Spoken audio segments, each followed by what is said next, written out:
afternoon. I'm Joseph D'Amico, Superintendent of the New York State Police. We're here to talk about state police deployment in Nassau County in assistance of county resources in response to the storm. Prior to the storm on Sunday and Monday, we had deployed a number of state police resources to assist the county with evacuations and evacuation routes, also to do traffic control.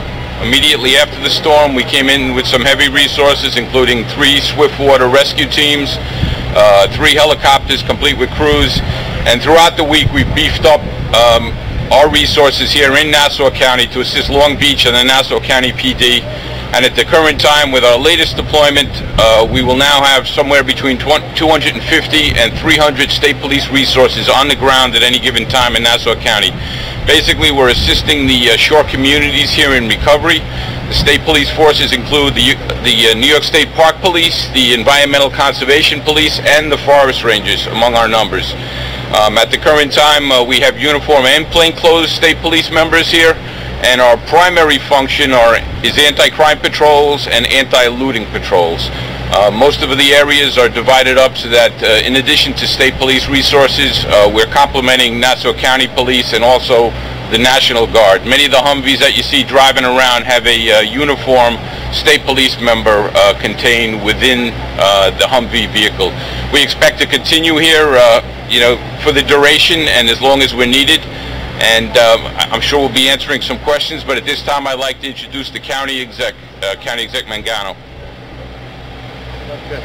Come over here. Thank you, Commissioner. I once again want to thank Governor Cuomo for his partnership and leadership here. Also, Senator Dean Skelos, Majority Leader Dean Skelos. Collectively, we've all been working with the City of Long Beach and with all our residents in Nassau County that have been affected by this tragic, catastrophic storm.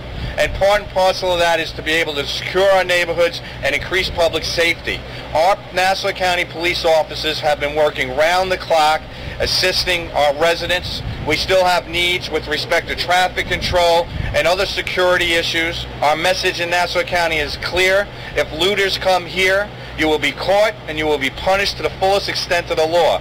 I want to thank Governor Cuomo for coming to assist us here by stationing more state police assets. We need those assets. They are welcome. They will help secure our great county and help protect our citizens, increase public safety, and also protect their assets. So I thank you very much, Governor. A great job. Dean Skelos, a wonderful job. Jack, it's been a pleasure working with you.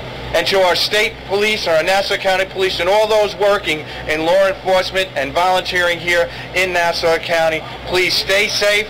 And thank you very much. God bless as we bring our county back with the help of everybody here, and most importantly, the patience and the spirit of our residents. Thank you. Thanks, Governor. Thank you very much. Governor, we welcome you back, second time in the last few days. And when I spoke at the last time you were here, I talked about this is government at its best.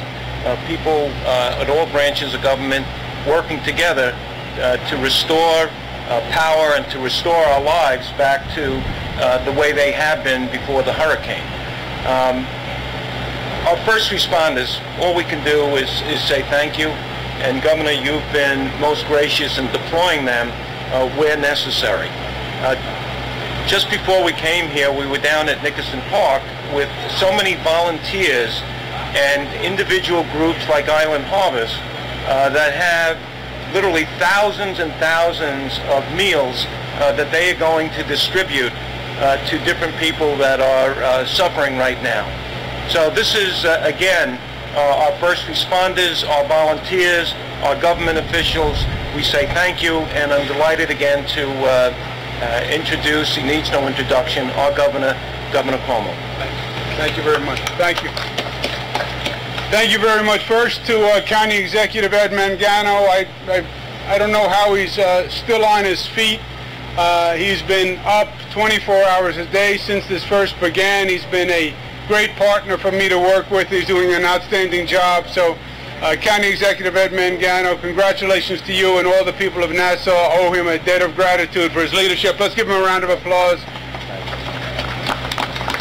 to Senator Dean Skelos, who's not just the senator from this district, but he's also the Senate Majority Leader. So he runs the New York State Senate. We have a great cooperative relationship, and just yesterday we authorized $100 million in state funding to begin to flow to people who have been victimized by this storm. So I thank him for his cooperation and his partnership once again. Superintendent Joseph D'Amico, head of the state police, I thank him for all his good work. Let me give you a brief update on a number of points. This is going to be a situation that's unfolding for weeks. Things are not going to be back to normal. Repairs won't be done for a significant period of time, but we want to make sure we're communicating with New Yorkers and the people of Nassau so they know exactly what's going on. In terms of power restoration, which is probably one of the paramount needs that we have, 60% of all the people in the metropolitan region who have been without power have had power restored. With the Long Island Power Authority, LIPA, 550,000 people are still without power. That is down from 1.2 million people at the high point. So we have made progress. I have told the utility companies in no uncertain terms that I'm going to hold them accountable for their performance here. The consumers pay the utilities for power, and we expect the power to be there. We understand this was a storm. We understand it was a catastrophic storm. But we also want to make sure the companies are doing everything they can possibly do to restore power as soon as possible. And I am going to hold them accountable. The utilities are regulated by the state of New York, and they're authorized by the state of New York. And we expect them to perform. And if they don't perform, I'm going to hold them accountable. I can promise you that. I know the numbers on the restorations are good, and it's good that over 60% of the people have the power back, but there's only one person that really matters when it comes to success, and that's you and your home. And it doesn't matter how many people have gotten their power back until you get your power back. And we understand that, and we're going to be working until every New Yorker gets their power back, period, and we're going to do it as soon as possible. In terms of emergency food services, as the Senator mentioned, we will be distributing over 1 million meals through the National Guard for people who need them. We have volunteers who are coming out all across Long Island to help with the distribution, and we thank them for that. People have been anxious about gasoline and fuel. What happened with the fuel delivery was the New York Harbor was closed by the Coast Guard right after the storm because there was a lot of debris in the harbor. Containers had fallen off freighters and containers were floating in the harbor. And the Coast Guard was afraid that there could be obstacles that a tanker hit and we could have another problem on our hands. So they closed the harbor. When they closed the harbor, it backed up all the tankers that were coming to deliver the fuel. And that's why the fuel delivery has had a gap. The harbor was opened yesterday morning. Emergency deliveries of fuel have been made by the federal government. We have 28 million gallons that are coming in over the next 2 days. So you will quickly see an easing in the fuel situation. I urge New Yorkers, don't panic, don't create anxiety. If you can limit your travel, that's the best advice over the next couple of days. Last point is this. The New Yorkers have been amazing in the way they have responded and the way people have come together. We were talking about the volunteers that are here in Nassau. It's so heartwarming to see community come alive and see neighbors supporting neighbors and people checking on people when they need help. You know, they say New Yorkers are tough. We're tough, but we are also kind, and we're sweet, and we're generous. And when we need to come together, nobody comes together the way we do. And we're seeing that right now at this time. And it makes me so proud to be a New Yorker.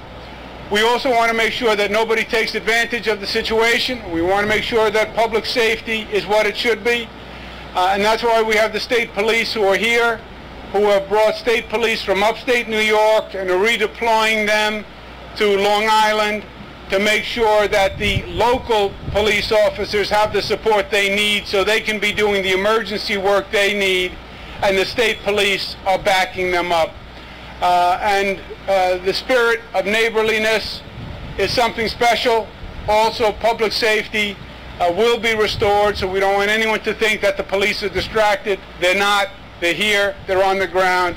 And we thank the state police for their good work. I would like to say this is going to be over tomorrow. It's not, but things will be getting back to normal. And slowly we'll rebuild. And we're not just going to rebuild the homes that were lost. We're going to rebuild them better than they ever were before.